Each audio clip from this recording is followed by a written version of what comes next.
Smart, stylish, surprisingly compelling, The Cassandra Crossing is a 70s disaster film with a difference. The disaster, this time, is a lethal pathogen developed secretly by the United States, carried by an unsuspecting Swedish terrorist on board a European train with 1,000+ passengers. In other words, the story is sheer Watergate-era contrivance, but thanks to skill, wit, and the relentless hurtling forward of the train, it is tough not to get caught up in the action. At the center is Dr. Jonathan Chamberlain, Richard Harris, on his way to accept a prize for his pioneering research. In the next compartment is his ex-wife, Jennifer Rispoli, Sophia Loren, who admits she doesn't know why she is on the train, except possibly to reconnect with Jonathan.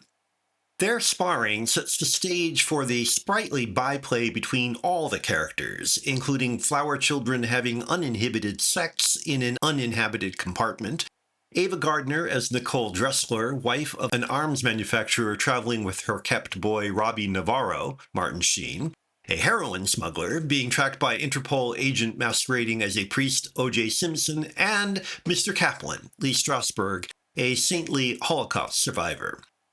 He warns the rest that the bridge at the Cassandra Crossing where they are heading is not fit for purpose, but evil Colonel Mackenzie, Burt Lancaster, insists the train proceed.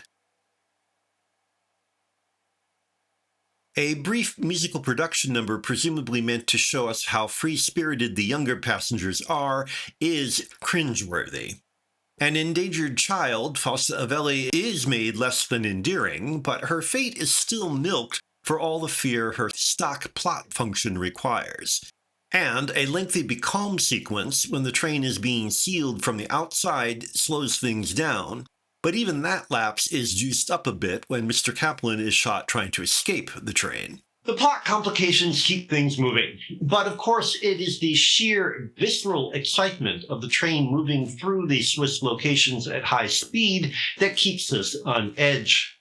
There are at least 2 suspense sequences that exploit the symbiosis between trains and movies to go over the top. One is the predictably spectacular conclusion, but an even more hair-raising example involves the speeding train, the sick terrorist, a hovering helicopter, and a basset hound.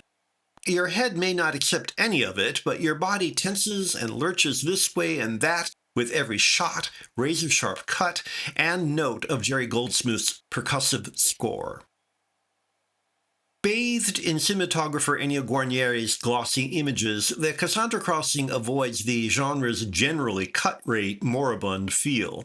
The situation is never quite believable, but skepticism takes a holiday as the action pushes through the clammy, claustrophobic environment towards what looks likely to be an explosive conclusion.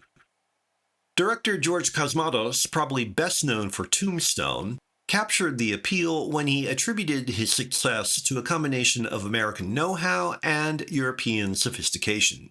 That ably describes what makes the Cassandra Crossing repeatedly enjoyable.